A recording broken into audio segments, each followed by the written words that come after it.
Now this session will go for PRECIS writing. మనం ఈ session ప్రిసి writing discuss చేద్దాం. మనం ప్రిసి రైటింగ్ ఏంటంటే మీకు తెలుసు. ఒక ప్యాసేజ్ మనకి ఇస్తారు. యాక్చువల్లీ మనకు ఒక ప్యాసేజ్ ఇస్తారు. మనం ఆ ప్యాసేజ్కి సమ్మర్ రాయాలి. మెయిన్ పాయింట్స్ ఐడెంటిఫై చేసి ఆ మెయిన్ పాయింట్స్ క్లబ్ చేసి మనం ఆ ప్యాసేజ్ ఒక సమ్మరీ రాయాలి. అదే ప్రిసి రైటింగ్ అంటే. సో మనం ఆ ప్యాసేజ్లో అన్ని మెయిన్ పాయింట్స్ ఏంటి అర్థం చేసుకోవాలి. ఆ మెయిన్ పాయింట్స్ని మన వర్డ్స్ కన్వే చేయాలి. సేమ్ వర్డ్స్ మనం ప్రిసీడ్ యూస్ చేయొద్దు. ఒక సెంటెన్స్ మెయిన్ పాయింట్గా మనకు అనిపిస్తే ఆ సెంటెన్స్ మనం ప్రిసీడ్ యూస్ చేయాలి. బట్ ఆ సేమ్ వర్డ్స్ ఆ సెంటెన్స్ అలానే మనం కాపీ చేసి మన ఆన్సర్లో పెట్టద్దు, ప్రిసీలో పెట్టద్దు.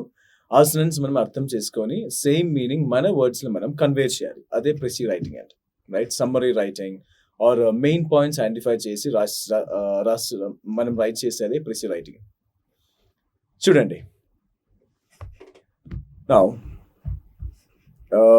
what precis writing is will discuss first. Precis writing ఏంటి అని మనం డిస్కస్ చేద్దాం, రైట్? I will read.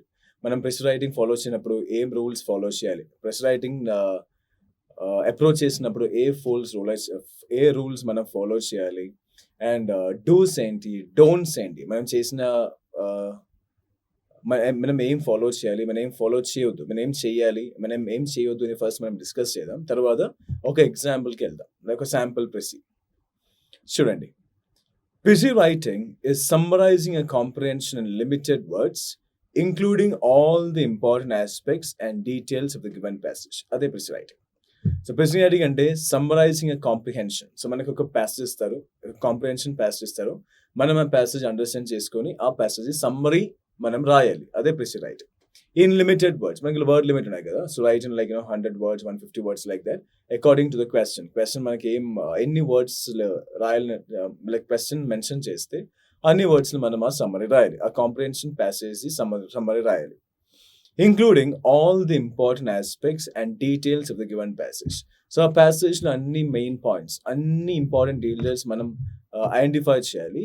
ఆ ఇంపార్టెంట్ డీటెయిల్స్ యూస్ చేసి మనం సమ్మరీ ఆర్ ప్రిసి రాయాలి.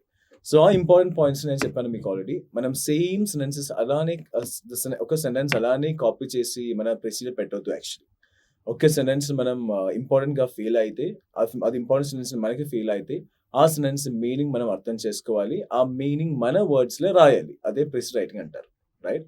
సేమ్ మీనింగ్ ఏం చేంజ్ చేయవద్దు, మీనింగ్ సేమ్గా ఉండాలి. ఆ సేమ్ మీనింగ్ మన వర్డ్స్లో మనం రాయాలి. అదే ప్రిసి రైటింగ్ అంటే. క్లియర్ కదా? నౌ రూల్స్ ఏంటి? మనం precis writing when we go for precis writing, మనం ప్రిసి రైటింగ్ ఒక ప్రిసి రాసినప్పుడు ఏ రూల్స్ ఫాలో చేయాలి? Read the passage. నేను ఫస్ట్ చదువుతాం, తర్వాత నేను ఎక్స్ప్లెయిన్ చేస్తాను మీకు. Read the passage carefully and think of a best suitable title for the passage. Jot down all the important points of the passage. Maintain the flow of ideas and keep the essay coherent. Use simple language. Length of précis should be kept in mind. Now, read the passage carefully and think of a best suitable title for the passage. మనం ఆ passage చదివి, ఆ whole passage చదివి, ఆ passage main idea ఏంటి అని మనం తెలుసుకోవాలి, రైట్? ఆ మెయిన్ ఐడియా ఏంటి మనకి తెలిసిపోతే మనం ఏం చేయాలి? ఆ మెయిన్ ఐడియా బేస్ చేసి మనం ఒక టైటిల్ ఫ్రేమ్ చేయాలి, రైట్? మన ప్రసీక ఆ మెయిన్ ఐడియా బేస్ చేసి మనం ఒక టైటిల్ ఫ్రేమ్ చేయాలి, రైట్? మన ప్రసీక ఒక టైటిల్ ఇవ్వాలి. యాక్చువల్లీ సో మెయిన్ ఐడియా ఎలా ఐడెంటిఫై చేయాలి మీకు తెలుసు. యాక్చువల్లీ మనం already reading comprehension passage discuss చేసాం. మెయిన్ ఐడియా ఏంటంటే, మనం ఒక మెయిన్ ఐడియా ఐడెంటిఫై చేయడానికి మనం passage first part and the last part మీద ఫోకస్ చేయాలి. సో ఆ మెయిన్ ఐడియా ఏంటంటే మనం తెలుసుకోవాలి. ఆ మెయిన్ ఐడియా బేస్ చేసి ఆ ప్యాసేజ్కి మనం ఒక టైటిల్ ఫ్రేమ్ చేయాలి. ఆ టైటిల్ మనం మన ప్రిసికి యూస్ చేయాలి. Jot down all the important points of the passage. So మనం ప్యాసేజ్ చదివినప్పుడు మనకు అర్థం అవుతుంది ఏంటి ఇంపార్టెంట్ పాయింట్స్ అని. ఆ ఇంపార్టెంట్ పాయింట్స్ అన్ని మనం జాట్ డౌన్ చేయాలి. అది ఇప్పుడు ఎగ్జామినేషన్ టైంలో కాదు, మీరు ప్రాక్టీస్ చేసినప్పుడు, ఒక ప్యాసేజ్ చదివినప్పుడు, ప్యాసేజ్ ఎన్ని ఆర్టికల్ కూడా, ఒక న్యూస్ పేపర్ చదివినప్పుడు ఒక ఆర్టికల్ తీసుకోండి. ఆ ఆర్టికల్ అన్ని మెయిన్ పాయింట్స్ ఏంటి, ఆ మెయిన్ పాయింట్స్ జస్ట్ ఒక పీస్ ఆఫ్ పేపర్లో మనం రాసి పెట్టాలి, right? Just Jat down, just note down. Jot down all the important points of the passage. Maintain the flow of ideas and keep the essay coherent. Now, in a passage, ఒక ప్యాసేజ్లో flow of ideas undoubtedly ఉండదు actually, right? Flow of ideas ఉంటుంది. So ఆ flow of ideas ఏంటి మనం అర్థం చేసుకోవాలి. Now the first sentence will move on or must move on to the second, second to the third to the fourth. So ఒక passage లో undoubtedly confirm గా ఒక ఫ్లో ఆఫ్ ఐడియాస్ ఉన్నాయి. So ఆ ఫ్లో ఆఫ్ ఐడియాస్ ఏంటి, ఆ same ఫ్లోలో మనం కూడా ప్రిసి రాయాలి. దట్ మీన్స్ లైక్ ఒక మెయిన్ ఐడియా ఉన్నాయి, ఒక ఫస్ట్ మెయిన్ ఐడియా, తర్వాత the second main idea. So ఆ మెయిన్ ఐడియాస్ ఒక 2 పాయింట్స్ ఒక కనెక్షన్ ఉన్నాయి. Maybe supporting relationship, maybe contradicting relationship, or maybe cause and effect relationship. Cause and effect అంటే ఒక ఐడియా రీజన్, ఒక ఐడియా రిజల్ట్. సో 2 ఐడియాస్ మధ్యలో ఒక రిలేషన్షిప్ ఉన్నాయి, contradicting, supporting or cause and effect. ఆ రిలేషన్షిప్ ఏంటి అని మనం అర్థం చేసుకోవాలి. సో ఆ ప్యాసేజ్లో ఆథర్ ఆర్ రైటర్ ఏ ఆర్డర్లో ఐడియాస్ అరేంజ్ చేశానో మన ప్రెసిలో కూడా మనం సేమ్ ఆర్డర్లో ఐడియాస్ అరేంజ్ చేయాలి. అప్పుడే మన ప్రెసిలో కూడా ఫ్లో ఆఫ్ ఐడియాస్ ఉండదు యాక్చువల్లీ, రైట్? ఉండదు means it will be there కదా, ఉండద్దు మీన్స్ నాట్ దేర్. యా, ఉండదు actually, it will be there. So we have to arrange the ideas in the same order in which the ideas arranged in the passage by the author. So ఆ ప్యాసేజ్లో ఒక author ideas ఏ order arrange చేశానో మన ప్రెసిలో కూడా మనం same ఆర్డరే flow చేయాలి, same ఆర్డరే follow చేయాలి. అప్పుడే మన ప్రెసిలో కూడా ఫ్లో ఆఫ్ ఐడియాస్ ఉండదు. So maintain the flow of ideas and keep the essay coherent. So it should be arranged in a logical order. మన ప్రెసిలో కూడా ఐడియాస్ ఒక లాజికల్ ఆర్డర్లో మనం అరేంజ్ చేయాలి. సో ప్యాసేజ్లో the author of the passage or the writer of the passage ఏ ఆర్డర్లో ఐడియాస్ని arrange చేస్తానో మనం కూడా మన ప్రెసీలో ద సేమ్ ఆర్డర్లో ఐడియాస్ని అరేంజ్ చేయాలి. Use simple language. Now complex language ఏం యూజ్ చేసిన అవసరం ఏం లేదు. మనం ఒక ఐడియా అర్థం చేసుకున్నప్పుడు ఆ ఐడియా మన వర్డ్స్లో కన్వే చేయాలి. మీనింగ్ చేంజ్ చేయవద్దు యాక్చువల్లీ, మన మీనింగ్ చేంజ్ చేయవద్దు. ఏ మీనింగ్లో ఆ ఆథర్ ఆ ప్యాసేజ్లో ఒక రైటర్ ఆ ప్యాసేజ్లో ఒక సెంటెన్స్ యూజ్ చేశానో ఏం మీనింగ్ కన్వే అవుతుందో ఆ సెంటెన్స్లో ద సేమ్ మీనింగ్ మనం ఆ సెంటెన్స్ అర్థం చేసుకొని మన వర్డ్స్లో కన్వే చేస్తాం కదా, మన వర్డ్స్లో మనం ఆ సేమ్ ఐడియా కన్వే చేయాలి. మనం ఆ వర్డ్స్లో మనం ఆ ఐడియా కన్వే చేసినప్పుడు ద సేమ్ మీనింగ్ కన్వే అవ్వాలి. మీనింగ్ మనం చేంజ్ చేయవద్దు, మీనింగ్ ద సేమ్గా ఉండాలి, రైట్? దట్ మీన్స్ లైక్ మనకేం కావాలి, మనకి సమ్మరీ ఆఫ్ దట్ ప్యాసేజ్ కావాలి. సో ప్యాసేజ్లో ఆథర్ ఏం చెప్తున్నావో ద సేమ్ మీనింగ్ మనం మన వర్డ్స్లో మన ప్రెసీలో కన్వే చేయాలి. Meaning no matter what, meaning change చేయవద్దు. యూజ్ సింపుల్ లాంగ్వేజ్ యూజ్ చేయండి. ఫ్రేజెస్, ఇడియమ్స్ ఏం యూజ్ చేసిన అవసరం ఏం లేదు యాక్చువల్లీ. మనం సింపుల్ లాంగ్వేజ్ యూజ్ చేయాలి. ఓన్లీ థింగ్ ఇస్ లైక్ ఆ ఐడియా ఏంటి మనం అర్థం చేసుకోవాలి, ద సేమ్ ఐడియా మన వర్డ్స్లో కన్వే చేయాలి, అంతే. Length of precis should be kept in mind, right? Means word limit. Like the question asks us to go for a precis in around 100 words or 150 words. మనం 100 words 150 wordsలో ప్రిసీ రాయాలి. So అంత షార్ట్గా మనం ఐడియాస్ను just షార్ట్గా మన ఐడియాస్ని convey చేయాలి. So ఒక పెద్ద సెంటెన్స్ అంటే ఆ సెంటెన్స్ మీనింగ్ అర్థం చేసుకొని చిన్న like as a short sentence in a short way, in a short sentence using very few words మనం ఆ ఐడియా కన్వే చేయాలి, రైట్? సో ఇదే మనం ప్రెసీ రైటింగ్ చేసిన when we go for ప్రెసీ writing, మనం ప్రెసీ రైటింగ్ ఒక క్వశ్చన్ అప్రోచ్ చేయనప్పుడు ఫాలో చేసిన rules. Read the passage carefully and think of a best suitable title for the passage. Jot down all the important points of the passage. Maintain the flow of ideas and keep the essay coherent. Use simple language. Length of precision should be kept in mind. Now, we'll discuss some do's and don'ts of precision writing. Precision writing question approach cheyanappudu manam em cheyali, em cheyoddu ani. Do's for precision writing. We'll read first. Meeru kuda chadavandi nato. Main idea should be clearly mentioned. All important points to be included. Flow of ideas to be maintained. Important keywords and facts should be mentioned. Use of grammar and tenses should be checked.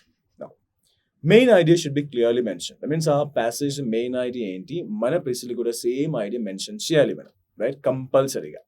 So enti main idea mana enti a passage main idea manam identify cheyali. Our main idea mana presilo kuda rayali.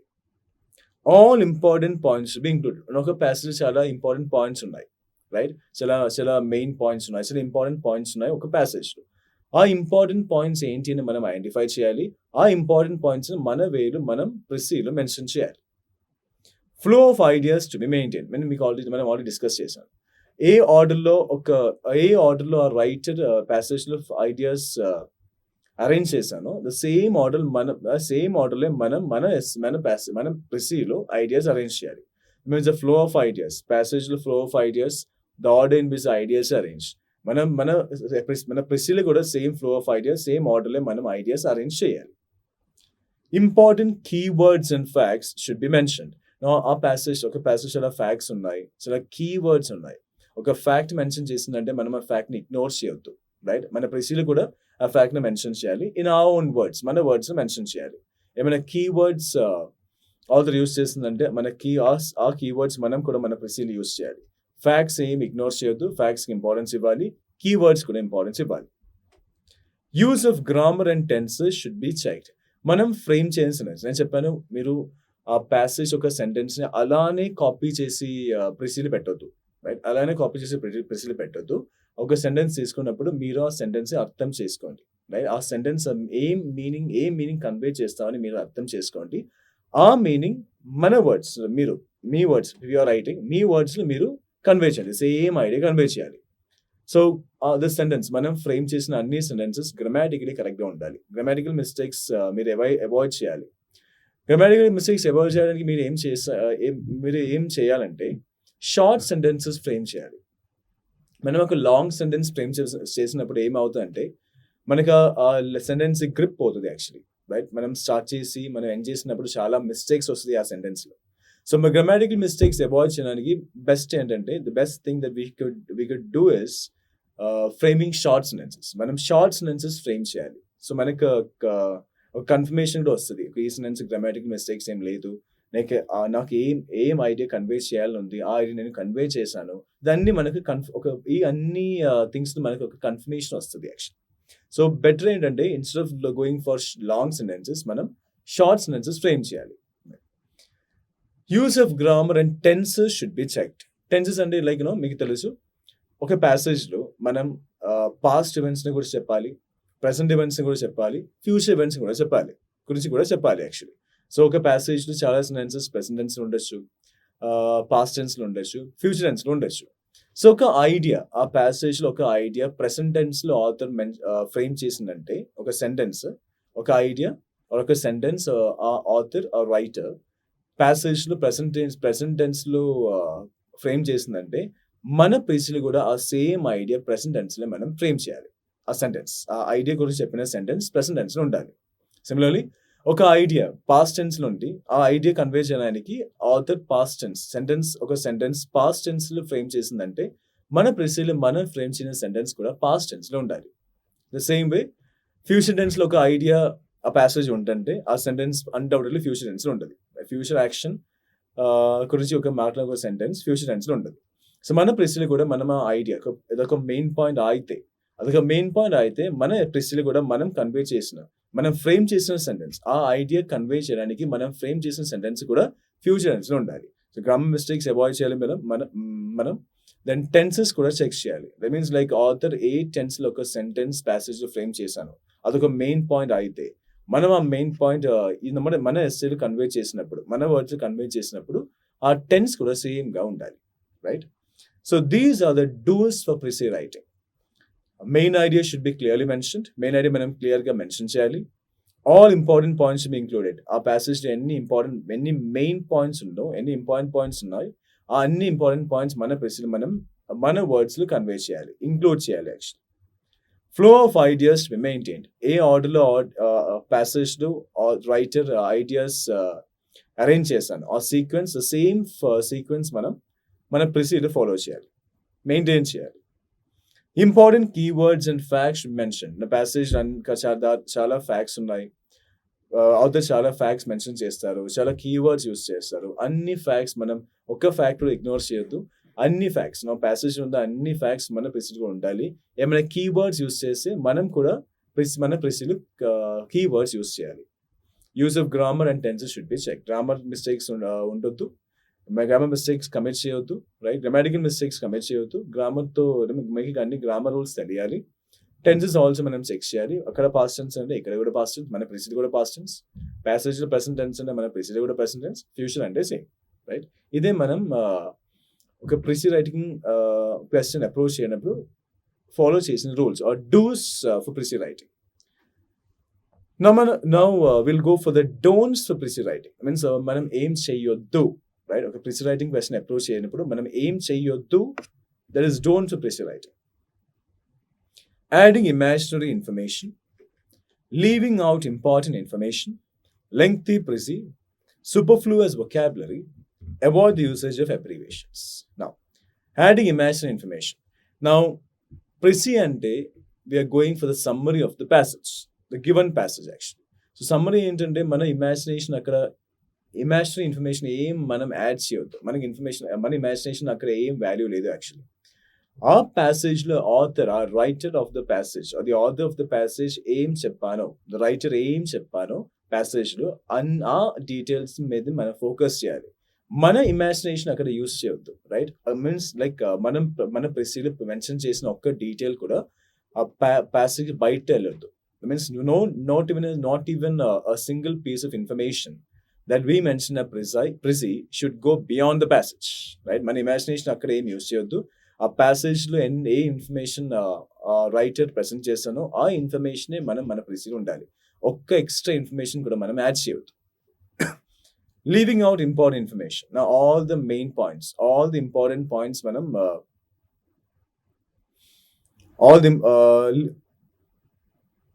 all the main points in the passage must be kept in mind, must be understood by us and reproduced by us in our PRECIS.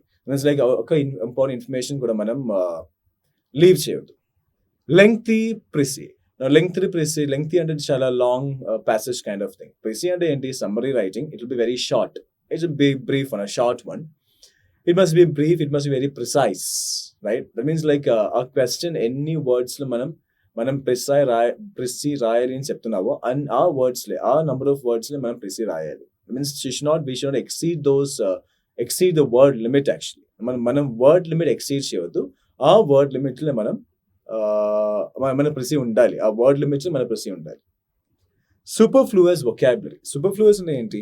Redundant, right? Redundancy, right? Redundant or extraneous.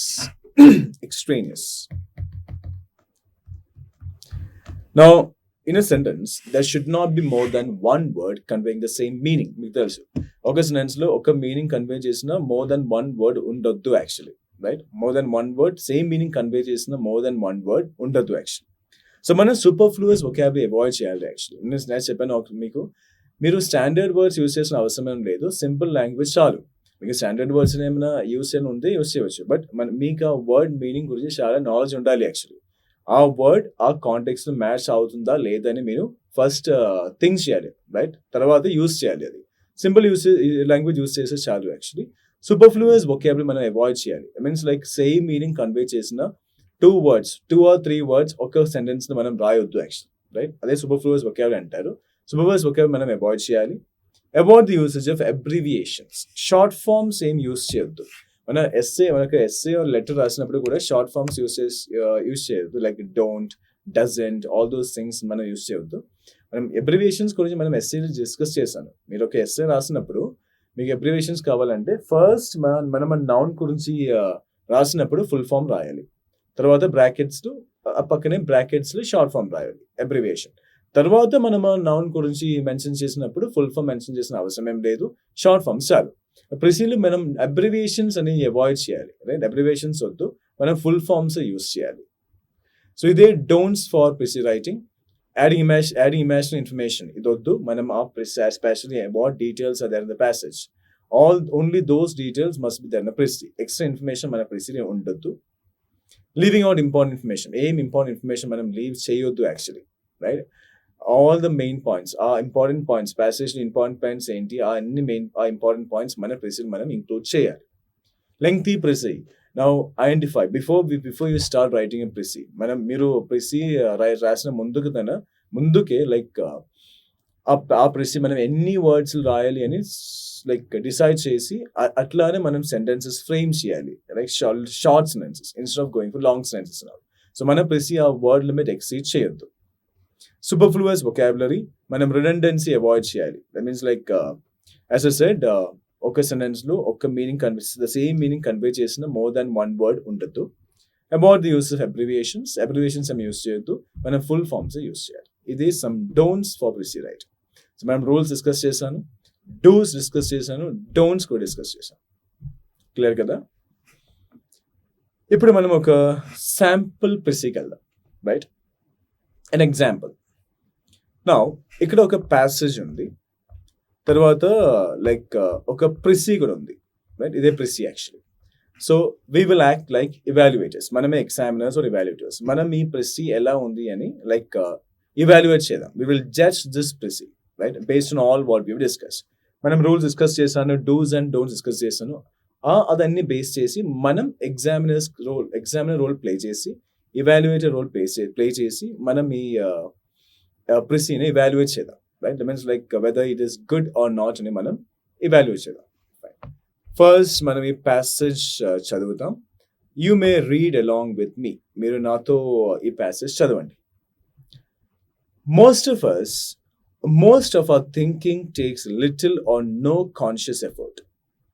We just do it. You could almost say that we think without thinking. If I am asked whether I would like coffee or tea, I don't have to exercise skill to reply appropriately. Similarly, if I am asked a factual question and I know the answer, it takes no skill to give it. Expressing a preference or stating a fact are not in themselves. Now, expressing a preference or stating a fact is not in itself. This is a printing mistake on the passage. Expressing a preference or stating a fact is not in itself thinking skills or thinking skill. Now, or you can say instead of correcting here, if you correct here also is fine. If I say expressing a preference and stating a fact are not in themselves thinking skills, ఇది కూడా grammatically correct sentence. Now అర్థం చేసుకోండి. Most of our thinking takes little అంటే little or no conscious effort. Little effort అంటే no, little conscious effort అంటే no conscious effort. The same meaning. Little knowledge and no knowledge, right? Little water and no water, right? A little water and some water. A little knowledge and some knowledge. So most of our thinking takes little or no conscious effort. మనం ఆలోచించినప్పుడు sometimes, like most of the times, ఒక conscious effort మనం ఆలోచించినప్పుడు conscious effort తీసుకోవడం అవసరం లేదు actually. We just do it means just without thinking.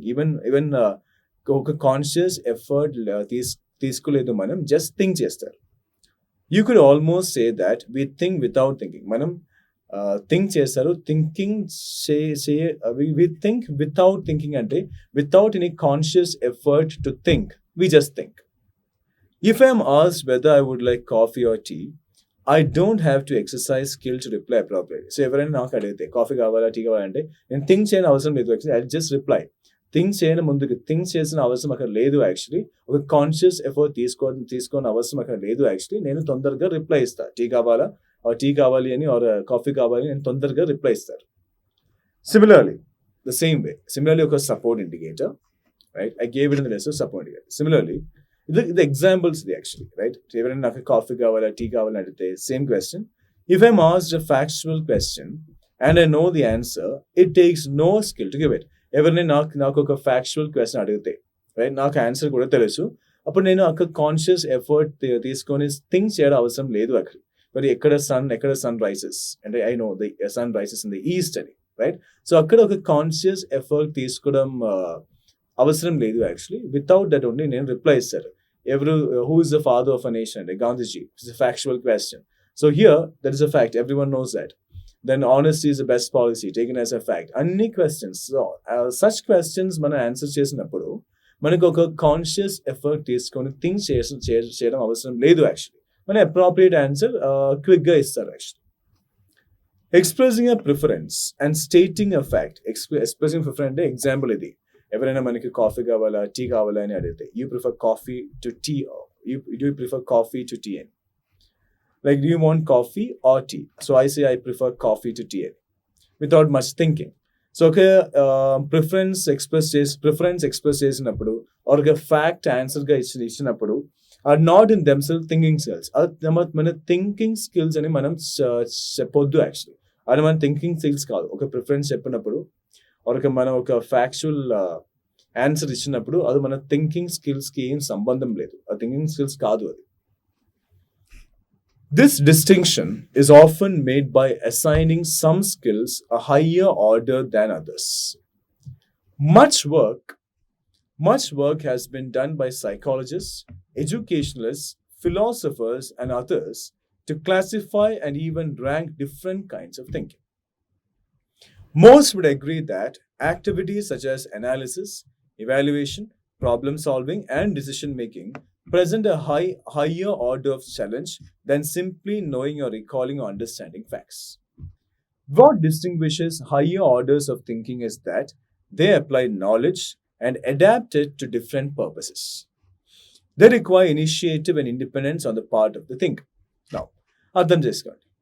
This distinction, okay, differentiation or distinction is often made by assigning some skills a higher order than others. మనం కొన్ని skills నే ఒక higher order ఇస్తే, like when other skills compare చేసినప్పుడు కొన్ని skills ని మనం ఒక హై ఆర్డర్ ఇస్తే మనకు డిస్టింక్షన్ అర్థం చేయవచ్చు.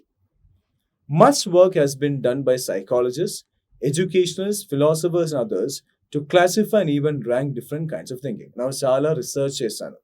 Psychologists, educationalists, and philosophers, కొన్ని others people కూడా చాలా రీసెర్చ్ చేశాను. ఎందుకు? To even rank, to classify and even rank different kinds of thinking. Different kinds of thinking classify చేయడానికి educationalists, psychologists, philosophers అందరూ చాలా రీసెర్చ్ చేశాను. Different kinds of thinking ని డివైడ్ చేయడానికి, like classify చేయడానికి. Most would agree that activities such as అంటే example, right? నేను కొన్ని వర్డ్స్ మీకు సపోర్ట్ లో ఇచ్చాను. అది I told you those words mean the same అని, ఆ వర్డ్స్ మీనింగ్ సేమ్ అని.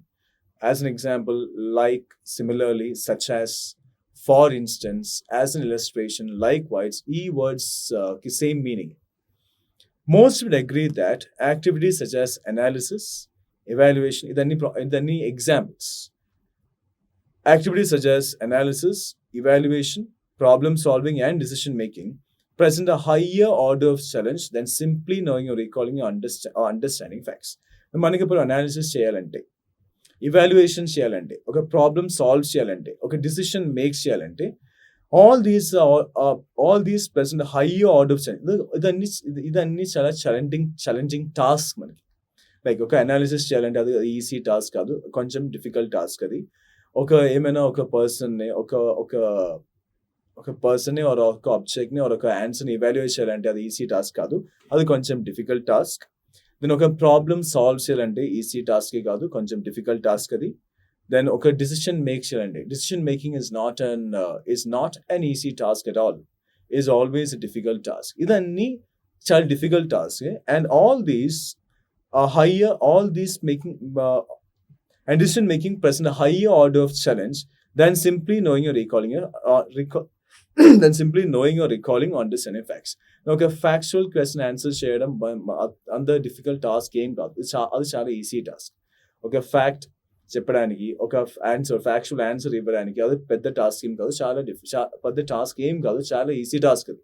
బట్ మనకు ఒక అనాలిసిస్ చేయాలంటే, ఒక ప్రాబ్లమ్ సాల్వ్ చేయాలంటే, ఒక డిసిషన్ తీసుకోవాలంటే అది చాలా పెద్ద టాస్క్ అది. సో అది మనం కొంచెం హయ్యర్ లెవెల్ ఆఫ్ స్కిల్ గా క్లాసిఫై చేయవచ్చు. What distinguishes higher orders of thinking is that they apply knowledge and adapt it to different purposes. So what distinguishes higher orders of thinking is that apply knowledge. So ఒక thinking process ని మనం higher order గా classify చేయాలంటే అది మనం ఆ thinking process మనం knowledge apply చేయాలి. నేను ఒక డిసిషన్ తీసుకోవాలంటే నా నాలెడ్జ్ ఎక్కడ అప్లై చేయాలి, నాకు ఒక ప్రాబ్లమ్ సాల్వ్ చేయాలంటే నా నాలెడ్జ్ ఎక్కడ అప్లై చేయాలి, నేను ఒక అనాలిసిస్ చేయాలంటే నా నాలెడ్జ్ ఎక్కడ అప్లై చేయాలి. అందుకే మనం ఆ డిగ్రీ ఆఫ్ థింకింగ్, ఆ టైప్ ఆఫ్ థింకింగ్, ఆ types of those types of process activities మనం హయ్యర్ ఆర్డర్ గా క్లాసిఫై చేస్తుంది actually. What distinguishes high orders of thinking is that they apply knowledge. మనం అన్ని ఆ సిచ్యువేషన్స్, డెసిషన్ మేకింగ్ అప్పుడు, problem solving అప్పుడు, ఈ సిచ్యువేషన్స్ మన నాలెడ్జ్ కూడా అప్లై చేయాలి. అండ్ అడాప్ట్ ఇట్ అంటే knowledge to different purposes. So మనం నాలెడ్జ్ యూస్ చేసి డిఫరెంట్ పర్పసెస్ ఎలా మనం నాలెడ్జ్ యూస్ చేస్తారు, ఎలా మనం మన స్కిల్ యూస్ చేసి ఆ ఒక సిచ్యువేషన్ సాల్వ్ చేస్తారు, లైక్ ఆ సిచ్యువేషన్ కి ఆ ఇష్యూకి ఒక సొల్యూషన్ ఫైండ్ అవుట్ చేస్తారు. They require initiative and independence on the part of the thinker. That means like the thinker should think. That means the person who wants to solve the problem should have an intention to solve the problem. ఆ problem solve చేయాలి అని ఆ పర్సన్కి, ఆ థింకర్కి ఒక intention ఉండాలి. అతనే ఆ ప్రాసెస్ స్టార్ట్ చేయాలి, ఇనిషియేట్ చేయాలి. And independence on the part of the thinker, and he should have independence as well. Independence అంటే like freedom to take a decision. I mean like whatever అతనికి ఏ వేలో ఒక ప్రాబ్లమ్ సాల్వ్ చేయని ఉంది, ఆ వేలో ప్రాబ్లమ్ సాల్వ్ చేయడానికి అతనికి ఫ్రీడమ్ కావాలి, రైట్? ఒక డిసిషన్ తీసుకోవాలంటే అతనికి ఆ ఫ్రీడమ్ ఉండాలి. నేను ఏం డిసిషన్ తీసుకోవాలి, నేను నాలెడ్జ్ అప్లై చేసి నేను ఒక డిసిషన్ రీచ్ అయ్యాను. అది నేను నాలెడ్జ్ అప్లై చేసి రీచ్ అయ్యాను. సో ఆ నాలెడ్జ్ అప్లై చేయడానికి ఒక థింకర్కి ఫ్రీడమ్ కావాలి. So they require initiative and independence on the part of thinker. The next paragraph చూడండి. Skills are acquired, improved and judged by performance. In judging any skill, there are two key criteria. Criteria అంటే plural word, plural noun. Criterion అంటే singular noun. CRITERION అంటే singular. CRITERIA, criteria అంటే plural. In judging any skill, there are two key criteria. Colon అంటే ఏంటి? Apposition. So 2 criteria ఏంటి అని colon తర్వాత mention చేస్తాను. 1. The expertise with which a task is carried out. 2. The difficulty of the task. We are very familiar with this in the case of physical skills. There are basic skills like walking and running and jumping.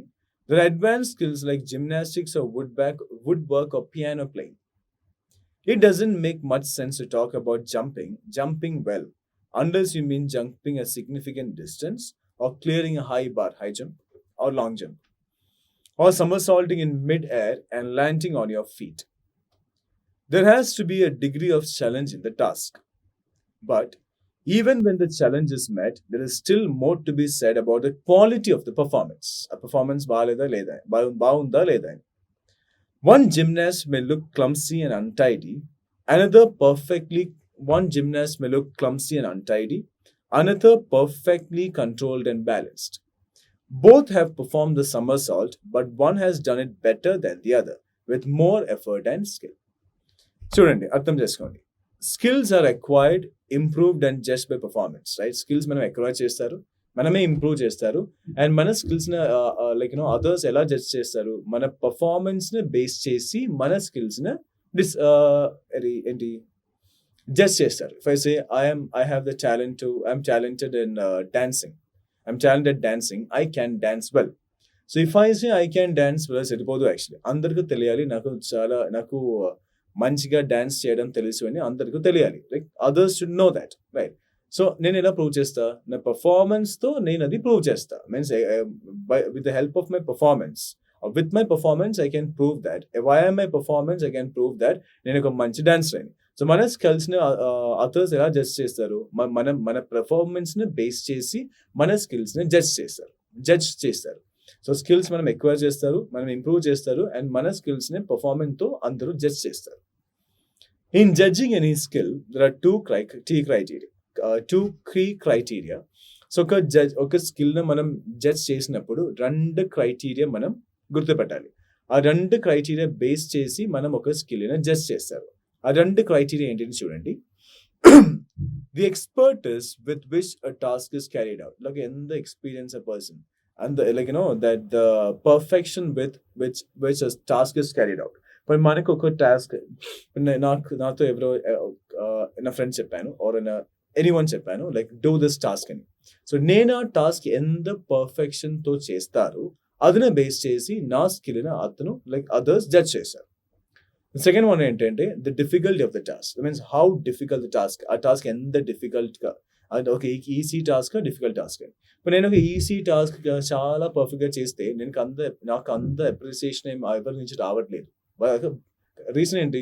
Because అదొక చిన్న టాస్కే, easy టాస్కే ఎవరికైనా చేయవచ్చు. But నేను ఒక difficult task చాలా పర్ఫెక్షన్తో చేస్తే నాకు చాలా అప్రిసియేషన్ వస్తుంది, రైట్? చాలా మంది పీపుల్ నేను కంగ్రాచులేట్ చేస్తుంది. ఎందుకు? అందరికీ తెలుసు అదొక చాలా డిఫికల్ట్ టాస్క్ అని, అందరికీ చేయడం చాలా కష్టం. అది అందరికీ తెలుసు అది చాలా డిఫికల్ట్ టాస్క్ అని. అండ్ నేను అది చాలా డిఫికల్ట్ టాస్క్ని అంత పర్ఫెక్షన్గా చేశాను, రైట్? అంత పర్ఫెక్షన్తో చేస్తాను. సో అప్పుడు అందరూ నేను ప్రైజ్ చేస్తారు, అప్రిషియేట్ చేస్తారు. సో ఈ 2 క్రైటీరియా బేస్ చేసి మనం ఒక స్కిల్ని జడ్జ్ చేస్తారు. ఒకటి ఏంటంటే ద పర్ఫెక్షన్, మనం ఎంత పర్ఫెక్షన్‌తో ఒక పర్ఫార్మెన్స్ చేస్తారు, ఒక వర్క్ కంప్లీట్ చేస్తారు.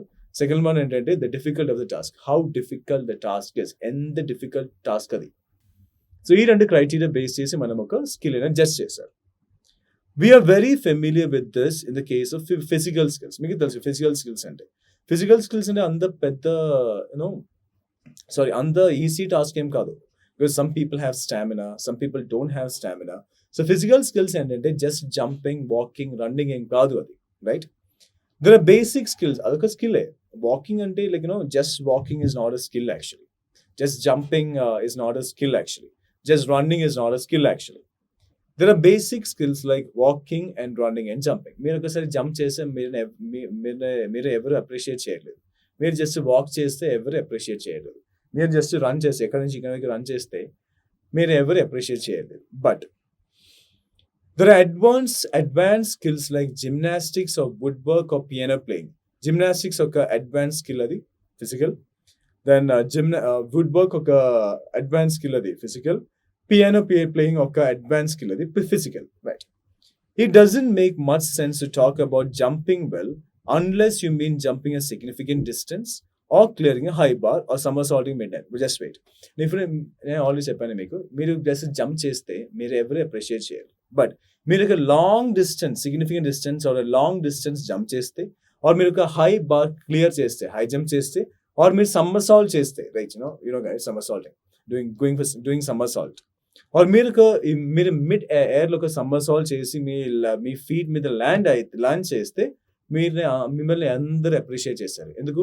అది కొంచెం అడ్వాన్స్ స్కిల్. అది అందరికి అది చాలా ఈజీ టాస్క్ ఏం కాదు. ఈజీ టాస్క్ ఏ కాదు, చాలా డిఫికల్ట్ టాస్క్ అది. బట్ ఫిజికల్ టాస్క్ అది చాలా డిఫికల్ట్ టాస్క్ అది. మీరు అది చేశాను. సో మీరు అది డిఫికల్ట్ టాస్క్ చేశాను, అప్పుడు మీకు అప్రిసియేషన్ వస్తుంది. Or somersaulting in mid air and landing on your feet. There has to be a degree of challenge in the task. మనం చేసిన టాస్క్లో కొంచెం డిగ్రీ ఆఫ్ ఛాలెంజ్ ఉండాలి. మనం చేసిన టాస్క్ ఛాలెంజింగ్గా ఉండాలి. మీన్స్ కొంచెం రిస్క్ కూడా అందులో ఉండాలి. మనం టేకింగ్ అప్ అ ఛాలెంజ్ అంటే positive, staying away from a challenge అంటే నెగిటివ్. అది మనం ఒక ఛాలెంజ్ తీసుకుంటే అది పాజిటివ్ యాక్షన్ అది. సో మనం చేసిన టాస్క్లో కొంచెం ఛాలెంజ్ ఉండాలి. మీన్స్ లైక్ కొంచెం అది కొంచెం ఛాలెంజింగ్ టాస్క్ కావాలి, కొంచెం రిస్కీ ఎలిమెంట్స్ ఉండాలి. ఆ రిస్కీ టాస్క్, ఆ ఛాలెంజింగ్ టాస్క్ మనం పర్ఫెక్షన్తో చేస్తే మనకి అప్పుడే అప్రిసియేషన్ వస్తుంది. There has to be a degree of challenge in the task. But ఒక కాంట్రాస్ట్ ఇండికేట్ అది. But even when the challenge is met, means మనం ఆ ఛాలెంజింగ్ టాస్క్ చేశాను, but even when the challenge is met, there is still more to be said about the quality of the performance, right? ఒక challenging task మీరు చేశాను, but మీరు ఆ challenging task complete చేశాను, అప్పుడు ఏమొస్తుంది? అక్కడ క్వాలిటీ ఆఫ్ పర్ఫార్మెన్స్ వస్తుంది. మీరు ఎంత పర్ఫెక్షన్గా, ఎంత క్వాలిటీగా, మీ పర్ఫార్మెన్స్ క్వాలిటీ ఏంటి, అంత బాగాలేదా, అలాగే బాగుందా, అంత బాగాలేదా, రైట్? అది కూడా అక్కడ క్వశ్చన్ వస్తుంది. But even when the challenge is met, మన ఛాలెంజ్ కంప్లీట్ చేసినప్పుడు కూడా there is still more to be said about the quality of the performance. మనం ఎలా చేశాను, right? How was our task? How beautifully we did it. Means like in the perfection ga, in the quality performance, in the quality ga manama task complete chesanu, aa question akkada ostadi. One gymnastic may look clumsy entirely, another perfectly controlled and balanced. Take an example. This is an example actually. Okay, example. Okay, gymnastic ga example తీసుకోండి. Okay, gymnastic or a gymnast. One gymnastic may look clumsy and untidy. Like ఒక రెండు gymnast ఉన్నాయి. ఒక gymnast performance చేశాను అది, but ఆ performance అన్టైడీగా ఉంది, క్లమ్స్గా ఉంది. Another perfectly control and balance. The other gymnast ఆ టాస్క్ పర్ఫెక్ట్గా కంప్లీట్ చేశాను, చాలా బ్యాలెన్స్గా ఉన్నాను యాక్చువల్లీ. ఒక జిమ్నాస్ట్ అన్టైడీగా ఉన్నాను, క్లమ్సీగా ఉన్నాను. ఒక జిమ్నాస్ట్ పర్ఫార్మెన్స్ అన్టైడీగా ఉన్నాను, క్లమ్సీగా ఉన్నాను. The other gymnast performance was controlled and perfectly controlled and balanced. చాలా బ్యాలెన్స్ ఉన్నాను అతను. Both have performed the somersault. ఇద్దరు somersault చేశారు, but one has done it better than the other. ఇద్దరు ఆ టాస్క్ కంప్లీట్ చేశాను, ఇద్దరు somersault చేశాను, బట్ ఒక జిమ్నాస్ట్ ది అదర్ జిమ్నాస్ట్ ఇంకా బెటర్గా ఆ టాస్క్ కంప్లీట్ చేశాను. That means with more effort and skill. So better అంటే ఏంటి అని ఈ అపోజిషన్ తర్వాత రైటర్ మెన్షన్ చేశాను. With more effort and skill. So రండి, ఇద్దరు జిమ్నాస్ట్ ఆ టాస్క్ కంప్లీట్ చేశాను. బట్ ఒక్క జిమ్నాస్ట్ ఇంకొక జిమ్నాస్ట్ బెటర్గా టాస్క్ కంప్లీట్ చేశాను. చాలా ఎఫర్ట్ పెట్టాను, చాలా skills with more effort and skill అంటే చాలా హార్డ్ వర్క్ చేశాను, చాలా ఎఫర్ట్ పెట్టాను, చాలా పర్ఫెక్షన్గా ఆ టాస్క్ కంప్లీట్ చేశాను. సో ఇద్దరు సేమ్ టాస్క్ కంప్లీట్ చేశాను, బట్ క్వాలిటీ డిఫరెన్స్ ఉంది. ఒక జిమ్నాస్ట్ చాలా clumsy and tidy performance, other gymnast perfectly control and balance. It was a balance, perfectly controlled show, controlled performance and all. That means he has gone for more effort and skill. The next paragraph, student. The first of these two criteria also applies to thinking. The first of ante entidi rendu criteria man discuss chesam kada. The expertise with which a task is carried out. Manam enta perfection ga oka task chestaru ani. Ade the first of the two criteria. The first of these two criteria also applies to thinking. That means ఎంత పర్ఫెక్షన్గా మనం ఆ task complete చేస్తారు, ఈ criterion థింకింగ్లో apply అవుతుంది. Once we have learned to, we'll read it first. Once we have learned to count and add, tell the time, read and understand a text, recognize shapes, and so on, we do these things without further thought, and we don't really regard them as skilled. You don't have to think hard unless there is a hard problem to solve, a decision to make, or a difficult concept to understand. So, as with physical performance, we judge thinking partly by the degree of challenge posed by the task. If a student can solve a difficult problem within a set of time, that is usually judged as a sign of greater skill than solving an easier. Now, the first of these two criteria also applies to thinking. నేను చెప్పాను మీకు, like first criterion అక్కడ థింకింగ్లో apply అవుతుంది. Once we have learned to count and add, మనం count చేయడం learn చేస్తే, right, చదివితే, are add చేయడం చదివితే, ఆర్ టైం ఎలా చెప్పాలి అని చదివితే, ఆర్ రీడ్ ఒక టెస్ట్, ఒక సెంటెన్స్, ఒక పారాగ్రాఫ్ రీడ్ చేసి అర్థం చేసుకుంటే, recognize shapes recognize cheste, like square shape, rectangular in shape, triangular in shape, like shapes recognize cheste, and so on. Such simple things. We do these things without further thought. Manam ee anni actions on the thought thinking lekunda chestaru. Actually tell the time ante em thing avasam ledu. Look at the watch, tell the time. Adding and the thing avasam ledu, 1 2 3 4 just add and then say it. Then read, understand text, read it and understand it. So idan the effortless task, all these. We do these things without further thought, and we don't really regard them as skill. So reading and understanding a text ante adi task, skill em kaadu. Time cheppadam ante skill em kaadu. Add cheyadam ante skill em kaadu, right? Shapes recognize cheyadam ante skill em kaadu, right? We don't really regard them as skilled. You don't have to think hard unless there is a hard problem to solve. Now, okay, hard problem మనకు solve చేయాలి, ఒక easy problem solve చేయాలని మనకు easy problem come across చేస్తే, మనకు easy problem solve చేయాలంటే మనం అంత థింక్ చేసిన అవసరం ఏం లేదు actually. Then a decision to make, ఒక ఈజీ డిసిషన్ తీసుకోవాలంటే మనం అంత థింక్ చేసిన అవసరం ఏం లేదు. Or difficult concept to understand. So you don't have to think hard unless there is a hard problem to solve. ఒక హార్డ్ ప్రాబ్లం ఉంటే మనం అది సాల్వ్ చేయడానికి చాలా థింక్ చేయాలి. ఒక డిఫికల్ట్ డిసిషన్ తీసుకోవాలంటే మనం చాలా థింక్ చేయాలి. ఒక డిఫికల్ట్ కాన్సెప్ట్ అర్థం చేసుకోవాలంటే మనం చాలా థింక్ చేయాలి. ఈ సిచ్యువేషన్స్ మనం చాలా ఆలోచించాలి యాక్చువల్లీ. ఒక ఈజీ ప్రాబ్లం అంటే ఆలోచించే అవసరం ఏం లేదు. ఒక డిఫికల్ట్ ప్రాబ్లం సాల్వ్ చేయాలంటే మనం కొంచెం ఆలోచించాలి. ఒక డిఫికల్ట్ డిసిషన్ తీసుకోవాలంటే మనం కొంచెం ఆలోచించాలి. ఒక డిఫికల్ట్ కాన్సెప్ట్ అర్థం చేసుకోవడం అంటే మనం కొంచెం ఆలోచించాలి. సో ఈ సిచ్యువేషన్ మనం కొంచెం థింకింగ్ ప్రాసెస్ యూస్ చేయాలి, ఆ స్కిల్ యూస్ చేయాలి. So cause and effect indicator ఒక రీజన్ ఒక రిజల్ట్ని కనెక్ట్ చేశారు. So as with physical performance we judge thinking partly by the degree of challenge posed by task. So మనం ఎలా ఫిజికల్ పర్ఫార్మెన్స్ని జడ్జ్ చేసేది అని మనం ఒక లాస్ట్ పారాగ్రాఫ్లో డిస్కస్ చేశాం కదా. ఒక ఫిజికల్ పర్ఫార్మెన్స్ మనం ఏ క్రైటీరియా మీద జడ్జ్ చేసేది మనం లాస్ట్ పారాగ్రాఫ్ డిస్కస్ చేశాను.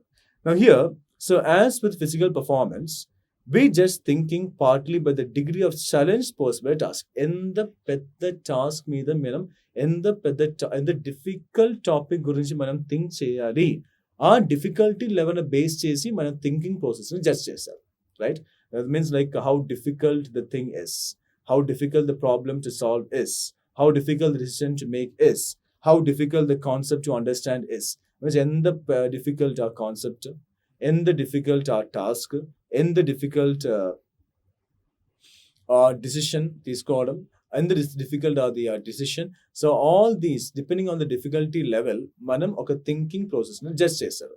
That thinking process becomes challenging. ఎప్పుడు థింకింగ్ ప్రాసెస్ ఛాలెంజింగ్ అవుతుంది, మనం ఒక డిఫికల్ట్ సిచ్యువేషన్ రైజ్ చేసినప్పుడు మన థింకింగ్ ప్రాసెస్ డిఫికల్ట్ అవుతుంది. If a student can solve a difficult problem within a set time, ఒక టైం ఒక లిమిటెడ్ టైంలో ఒక స్టూడెంట్ ఒక డిఫికల్ట్ ప్రాబ్లమ్ సాల్వ్ చేస్తే మనం ఆ స్టూడెంట్ని అప్రిషియేట్ చేయాలి, because that is prize worthy. His performance is undoubtedly prize worthy, it's worthy of prize. That is usually just as a sign of greater skill than solving an easy one. ఒక easy question solve చేయాలంటే అంత పెద్ద task ఏం కాదు, but difficulty level చాలా తక్కువ, అది thinking process ఏమీ అవసరం లేదు. బట్ మన ఒక డిఫికల్ట్ క్వశ్చన్ ఒక టైం లిమిట్లో సాల్వ్ చేయాలంటే మనం ఒక థింకింగ్ ప్రాసెస్ చాలా యూస్ చేయాలి. అది చాలా ప్రైజ్ వర్తీ కూడా, means like worthy of prize. అందరూ మనమే అప్రిషియేట్ చేస్తారు. మనం ఒక ఈజీ క్వశ్చన్ సాల్వ్ చేస్తే ఎవరు మనమే అప్రిషియేట్ చేయలేదు, అందరికీ చేయవచ్చు అని చెప్తారు. మనం ఒక డిఫికల్ట్ క్వశ్చన్ ఒక సెట్ టైం, ఒక లిమిటెడ్ టైంలో సాల్వ్ చేసి అందరూ మనమే అప్రిషియేట్ చేస్తారు. However, when it comes to assessing the quality of one's thinking, matters are more complicated. Mental performance is largely hidden inside a person's head, unlike physical performance, which is very visible. If two students give the same right answer to a question, there is no telling from the answer alone how it was reached. One of the two may simply have known the answer, or have learned a mechanical way to obtain it, or even just guessed it. The other may have worked it out independently by reasoning and persistence and imagination. Although the difference may not show from the answer given, the second student scores over the first in the long term because he or she has the ability to adapt to different challenges. The first is limited to what he or she knew and could recall or simply guessed correctly. Right? The first is limited to what he or she knew and could recall or simply guessed correctly. Chudandi, however, contrast indicator, when it comes to assessing the quality of someone's thinking, మనం ఒక person thinking quality గురించి assess చేసినప్పుడు matters are more complicated. Means like ఒక person thinking quality assess చేయాలంటే అంత easy కాదు, కొంచెం complicate. అది ఎందుకు అది కాంప్లికేట్ అని ఇక్కడ రైటర్ ఎక్స్ప్లెయిన్ చేస్తున్నారు. Mental performance is largely hidden in a person's head. Unlike ఒక కాంట్రాస్ట్ ఇండికేటర్, నేను కాంట్రాస్ట్ ఇండికేటర్స్ లిస్ట్ ఇచ్చాను మీకు. Mental performance is largely hidden inside a person's head, unlike physical performance, which is very visible. Now, mental performance అంటే అది visible కాదు, right? It is there hidden in a person's head. Whereas physical performance అంటే అది clearly visible. ఒక person మంచిగా dance చేసి మనం చూసి అప్రిషియేట్ చేస్తారు. పర్సన్ ఒక లాంగ్ జంప్, ఒక లాంగ్ డిస్టెన్స్ జంప్ చేసి మనం చూసి అప్రిషియేట్ చేస్తారు. సో వెరాస్ మెంటల్ పర్ఫార్మెన్స్ అంటే అది మనం చూడట్లేదు, because it's hidden in one's person head. So mental performance judge చేయాలంటే చాలా డిఫికల్ట్. ఫిజికల్ పర్ఫార్మెన్స్ అంటే క్లియర్లీ విజిబుల్ కదా, so clearly visible physical performance, so అది చూసి అప్రిషియేట్ చేయడం easy task. But mental performance అంటే it is hidden a person's head. ఒక person's head మీద హెడ్లో హిడెన్ ఉంది, సో అది జడ్జ్ చేయడం అంటే కొంచెం difficult. Mental performance is largely hidden inside a person's head, unlike physical performance, which is clearly visible. Okay, example ikkada istunna actually. Okay, example ikkada ichindi are written. If two students give the same right answer to a question, there is no telling from the answer alone how it was reached. Now, question ki two students same right answer iste, aa answer nunchi manam చెప్పడం possible కాదు. That like how it was reached అని, means like ఎలా ఆ answer వచ్చింది అని ఆ answer నుంచి మనం చెప్పడం పాసిబుల్ కాదు. సో టూ స్టూడెంట్స్ ఒక సేమ్ క్వశ్చన్ కి ద సేమ్ రైట్ ఆన్సర్, ఒక క్వశ్చన్ కి ద సేమ్ రైట్ ఆన్సర్ ఇచ్చాను. ఆ ఆన్సర్ నుంచి మనం ఎలా ఆ ఆన్సర్‌లో ఆ స్టూడెంట్స్ రీచ్ అయ్యారో ఆ ఆన్సర్ నుంచి ఆ స్టూడెంట్స్ ఎలా ఆ ఆన్సర్‌లో రీచ్ అయ్యాను అని చెప్పడం పాసిబుల్ కాదు. One of the two may simply have known the answer. ఒక స్టూడెంట్‌కి ఎర్లియర్‌గా ఆన్సర్ నో అది తెలిసొచ్చు. Or have learned mechanical way to obtain it. Or some mechanical వేలో అబ్టైన్ చేశాను. Or even just guessed it. Sometimes guess చేశాను. రైట్? సమ్‌టైమ్స్ ఆ ఆన్సర్ ఎర్లీగా తెలిసొచ్చు. ఆర్ సమ్‌టైమ్స్ గెస్ చేశాను. ఆర్ సమ్‌టైమ్స్ ఒక మెకానికల్ వే యూజ్ చేశాను. అలా ఆన్సర్ వచ్చింది. సో, అది ఆ స్టూడెంట్ టాలెంట్ ఏం కాదు. జస్ట్ గెస్ వర్క్ అది. Right?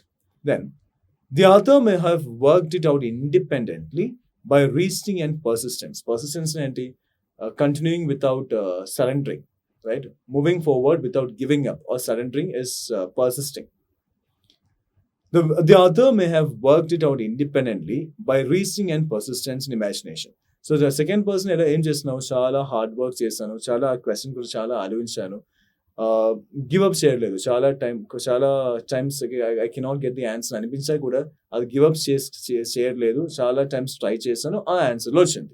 So first person must the first student just guess work use చేసి ఆన్సర్ ఫైండ్ అవుట్ చేశాను, ఆన్సర్ వచ్చాను.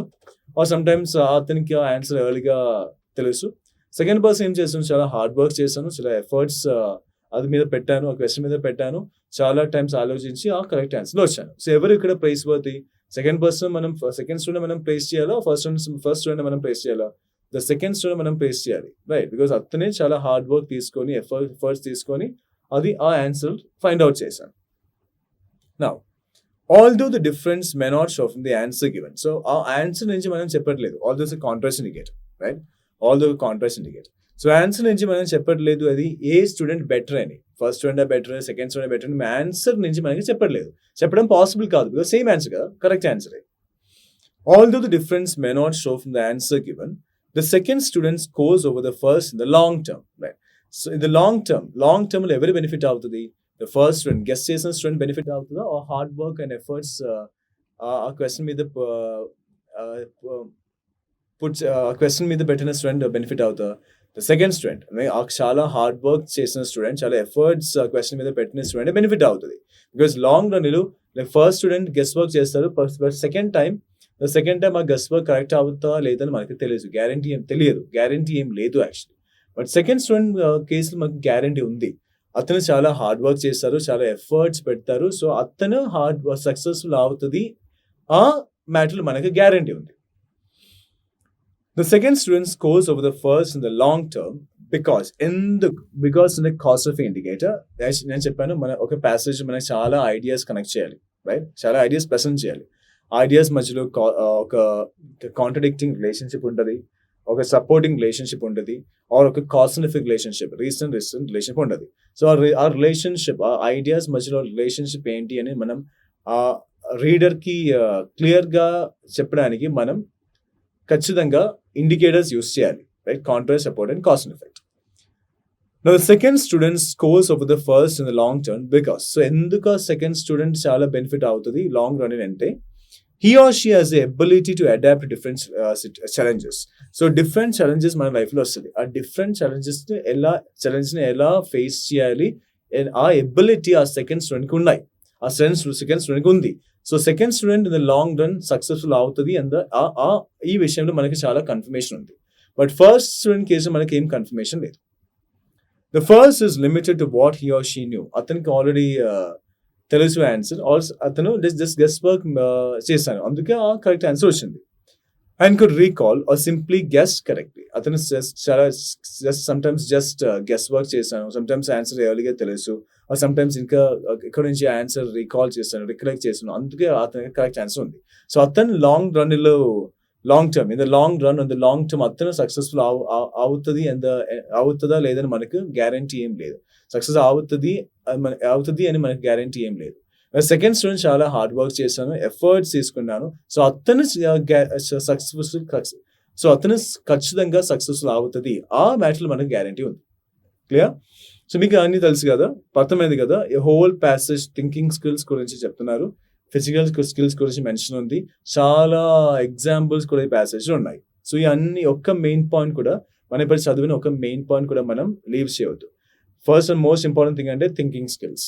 థింకింగ్ స్కిల్స్ మనం ఎలా జడ్జ్ చేయాలి, రైట్? ఏ క్రైటీరియా మీద మనం థింకింగ్ స్కిల్స్ జడ్జ్ చేయాలి, ఏ క్రైటీరియా మీద మనం ఫిజికల్ స్కిల్స్ జడ్జ్ చేయాలి, ఫిజికల్ స్కిల్స్ జడ్జ్ చేయడం, మెంటల్ స్కిల్స్ జడ్జ్ చేయడం ఏంటి, డిఫరెన్స్ ఏంటి, ఆ టాస్క్ డిఫరెన్స్ ఏంటి, డిఫికల్టీ లెవెల్ ఏంటి, అన్ని మనం ఈ ప్యాసేజ్ డిస్కస్ చేసాం. Clear? So here a complete passage, the whole passage thinking is about the skill that is thinking, the skill called thinking. So ee oka thinking in a base chedi, a complete passage is the complete passage based on thinking. So manam a main idea అర్థం చేసుకునే title పెట్టాలి కదా మనం ప్రెసీకి. So here ఆ title the word thinking ఉండాలి, and thinking అంటే ఒక skill, అదే ఆ passage. The whole passage talks about thinking as a skill. So ఇదే మనం పెట్టిన టైటిల్, రైట్? మన ప్రెసీకి మనం పెట్టిన టైటిల్ ఇదే, thinking as a skill, because thinking ఒక skill. And the whole passage talks about this idea. అన్ని ప్యాసేజ్ ఈ ఐడియాని ఇలాబరేట్ చేస్తున్నారు. సో ఇదే టైటిల్ ఇక్కడ, మెయిన్ ఐడియా. చూడండి, ఇంకా అన్ని మెయిన్ పాయింట్స్ తెలుసు కదా. ఈ రైటర్ ఎలా ఈ ప్రెసీ రాసాను మనం చూద్దాం, మన ఎగ్జాంపుల్గా చూద్దాం. The idea of what makes up thinking skills is often made by recognizing some skills as higher order skills. As regarded by several psychologists, educationists, and philosophers based on their work, activities involving analysis, evaluation, problem solving, and decision making come under higher order skills. Stating your preferences or any facts does not come under right thinking skills. Thinking skills are different and complicated compared to physical skills. The performance test of physical skills is visible, and it gives the possibility of analyzing the expertise in the skill and the methods employed. On the other hand, contrast indicated, performance test of thinking skills is result-oriented and eclipses the major dynamics due to its invisible nature. మన ప్రిసీలో examples use చేసిన అవసరం లేదు actually, because మీకు example rule తెలుసు కదా, మనం already discuss చేసాను, reading competition discuss చేశాను. ఒక ఎగ్జాంపుల్ ఒక ఐడియా కాదు, అది ఒక ఎగ్జాంపుల్ ఒక ఐడియా కాదు. ఒక ఎగ్జాంపుల్ ఇమీడియట్గా ముందు వచ్చిన స్టేట్మెంట్ని సపోర్ట్ చేస్తారు. ఎగ్జాంపుల్ అంటే ఒక ఐడియా కాదు, ఆ ఎగ్జాంపుల్కి ఇమీడియట్లీ ముందు వచ్చిన స్టేట్మెంట్ని సపోర్ట్ చేస్తారు. అదే రూల్ రిగార్డింగ్ ఎగ్జాంపుల్ అంటే, రైట్? సో ఎగ్జాంపుల్స్ మన ప్రిసీలో ఇంక్లూడ్ చేసిన అవసరం లేదు, బికాస్ ఎగ్జాంపుల్ ఐడియా కాదు కదా. ఎగ్జాంపుల్ ఏ ఐడియాని సపోర్ట్ చేస్తున్నావో ఆ ఐడియా మన ప్రిసీలో ఇంక్లూడ్ చేయాలి, రైట్? ఒక ఎగ్జాంపుల్ ఏ ఐడియాని సపోర్ట్ చేస్తున్నావో ఆ ఐడియాని మన ప్రిసీలో ఇంక్లూడ్ చేయాలి, అంతే. ఇప్పుడు చూడండి, మనం చూద్దాం, మనం చదివిన అన్ని మెయిన్ పాయింట్స్ ఈ ప్రిసీలో ఉందా లేదో అని చూద్దాం. ఇంకొకసారి మనం ఈ ప్రిసీ చూద్దాం. The idea of what makes up thinking skills is often made by recognizing some skills as high order skills. ఈ ఐడియా మనం ఈ ప్యాసేజ్ డిస్కస్ చేసాం. కొన్ని స్కిల్స్ని మనం హై ఆర్డర్ స్కిల్స్ డివైడ్ చేయవచ్చు. అదర్ స్కిల్స్ని మనం not that high, means normal skills, where thinking process అంత అవసరం లేదు, ఆ ప్రాసెస్కి థింకింగ్ స్కిల్ అంత అవసరం లేదు ఆ యాక్టివిటీస్ చేయడానికి. As regarded by several psychologists, education philosophers, based on their work అంటే psychologists, philosophers and educationists research ప్రకారం, based on their research, on their study, activities involving in analysis, evaluation, problem solving, and decision making come under high order skills. ఈ అన్ని activities high order skills వస్తుంది, because ఈ అన్ని activities చేయడానికి మనకి చాలా thinking skills కావాలి, మీన్స్ మంచి థింకింగ్ స్కిల్స్ కావాలి, మనం మంచిగా ఆలోచించాలి. Stating your preferences or any facts does not come under thinking skills. Okay, preference, examples, tea, whether you want tea or coffee. I said I prefer tea to coffee, something like that. Then తర్వాత ఒక fact గురించి మనం ఎవరైనా మనకు question అడిగితే ఆ answer ఇవ్వడానికి మనం థింకింగ్ స్కిల్స్ ఏం అవసరం లేదు. So stating your preference or any facts does not come under thinking skills. ఒక ఫ్యాక్ట్ ప్రిఫరెన్స్ చెప్పడం, ఒక ఫ్యాక్ట్స్ చెప్పడం థింకింగ్ స్కిల్స్లో ఏం కాదు, అది థింకింగ్ స్కిల్లే కాదు. అది thinking skills are different and complicated compared to physicals. ఈ మనం డిస్కస్ చేసాం పారాగ్రాఫ్లో, ఫిజికల్ స్కిల్స్ థింకింగ్ స్కిల్స్ గురించి ఒక కంపారిజన్ కూడా ఉన్నాయి actually, because thinking skills are different and complicated compared to physical skills.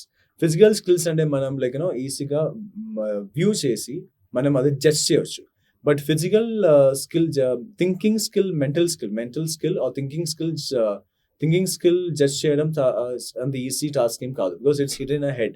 Physical skill అంటే మన physical skill is visible. Means what a person does physically is visible. So we can just look at it and then judge it. But mental skill is not visible. It is hidden in our head. So it is a bit difficult to judge mental skill or thinking skill, mental ability. Thinking skills are different and complicated compared to physical skills. The performance test of physical skills is visible, yes, and gives a possibility of analyzing the expertise in the skill and the methods employed. Manam oka performance ni ela judge cheyali. 2 criteria మీద physical skills judge చేయవచ్చు. Mental skills judge చేయని ఒక 1 criteria use చేయవచ్చు. The quality of the performance, right?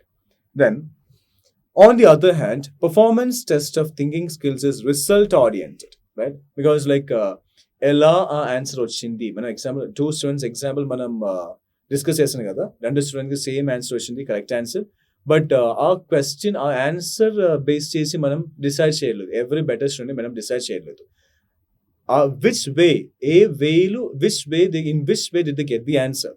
In which way did the 2 students get the answer? A way use chesi, a method use chesi ataniki like our students ki answer ochindi, like answer ochindi, aa way ne base chesi, based on the way we can judge who is better any, right? Which of the 2 is better any, which of the 2 students is better any. So on the other hand, performance test of thinking skills is result oriented and eclipses the major dynamics due to its invisible nature. So performance test, thinking skills and visible kaadu. So a thinking skills judge cheyadam koncham difficult. So manam examples em ee passage include cheyaledu. Manam aa passage discuss chesinam beginning of the passage nunchi end of the passage varaku, like ikkada preference gurinchi ikkada maatladutunnaru, then education philosopher study గురించి ఇక్కడ మాట్లాడుతున్నారు, then ఇక్కడ 2 criteria గురించి ఈ paragraph మాట్లాడుతున్నారు, thinking skills judge చేయడం అది easy కాదు అని ఇక్కడ మాట్లాడుతున్నారు. దెన్ ఈ పారాగ్రాఫ్లో ఈ 2 స్టూడెంట్స్ ఎగ్జాంపుల్ ఇస్తున్నారు, లైక్ ఎలా మనకి తెలుసు every student is better of the 2 అని. సో అన్ని పారాగ్రాఫ్స్ ఉన్న మెయిన్ పాయింట్స్ ఈ ప్రెసీలో రైట్ ఇంక్లూడ్ చేశాను. చూడండి, అన్ని పారాగ్రాఫ్లో మెయిన్ ఐడియాస్ ఉన్నాయి, పక్కా అన్డౌటెడ్లీ అన్ని పారాగ్రాఫ్లో మెయిన్ ఐడియాస్ ఉన్నాయి. అన్ని పారాగ్రాఫ్లో మెయిన్ ఐడియా పాయింట్స్ అని మెయిన్ పాయింట్స్ అన్ని పారాగ్రాఫ్లో మెయిన్ పాయింట్స్ ఉన్నాయి, ఇంపార్టెంట్ పాయింట్స్ ఉన్నాయి, మెయిన్ ఐడియాస్ కాదు, సారీ. అన్ని పారాగ్రాఫ్లో మెయిన్ పాయింట్స్ ఉన్నాయి, ఇంపార్టెంట్ పాయింట్స్ ఉన్నాయి. అన్ని పారాగ్రాఫ్ ఉన్న మెయిన్ పాయింట్స్ అన్ని ఇంపార్టెంట్ పాయింట్స్ అన్ని ఈ ప్రెసీలో రైటర్ ఇంక్లూడ్ చేశాను. ఒక మెయిన్ పాయింట్ కూడా వదలలేదు కదా, లీవ్ చేయట్లేదు కదా, ఒక్క మెయిన్ పాయింట్ కూడా లీవ్ చేయట్లేదు, అన్ని మెయిన్ పాయింట్స్ మెన్షన్ చేశాను. ఎగ్జామ్స్ మెన్షన్ చేసిన అవసరం ఏం లేదు యాక్చువల్లీ. అండ్ చూడండి, ఈ రైటర్ సింపుల్ లాంగ్వేజ్ యూస్ చేశాను. మనం ఇక్కడ న్యూ వర్డ్స్ ఏం కనిపిస్తలేదు, యాక్చువల్లీ స్టాండర్డ్ వర్డ్స్ ఏం కనిపిస్తలేదు, సింపుల్ లాంగ్వేజ్ యూస్ చేశాను. మనం ఒక గ్రామటికల్ మిస్టేక్, మనం ఒక గ్రామర్ మిస్టేక్ కూడా ఫైండ్ అవుట్ చేయట్లేదు, ఐడెంటిఫై చేయట్లేదు, స్పెల్లింగ్ మిస్టేక్ ఏం లేదు, పంక్చుయేషన్ మార్క్స్ కరెక్ట్ ప్లేస్లో పెట్టాను. వర్డ్ చూడండి, మీరు ఆ ఫ్లో ఆఫ్ ఐడియాస్ కూడా చూడండి, ఆ ఫ్లో ఆఫ్ ఐడియాస్ కూడా సేమ్ ఆర్డర్లో ఉంది. మనం ఆ ప్యాసేజ్లో ఎన్ని ఆర్డర్లో ఐడియాస్ చదివానో ద సేమ్ ఆర్డర్లే ఈ ప్రెసీలో రైటర్ ఐడియాస్ని అరేంజ్ చేశాను. సో ఫ్లో ఆఫ్ ఐడియాస్ సేమ్గా ఉంది, లాంగ్వేజ్ మంచిగా ఉంది, క్లియర్గా ఐడియాస్ ఎక్స్ప్రెస్ చేశాను, సేమ్ వర్డ్స్ యూజ్ చేయలేదు, different words same idea convert చేశాను, అన్ని రూల్స్ కూడా సాటిస్ఫై అయింది. చూడండి, మెయిన్ ఐడియా క్లియర్గా మెన్షన్ చేశాను, thinking as a skill title mention చేశాను, అన్ని important points all the important points include చేశాను.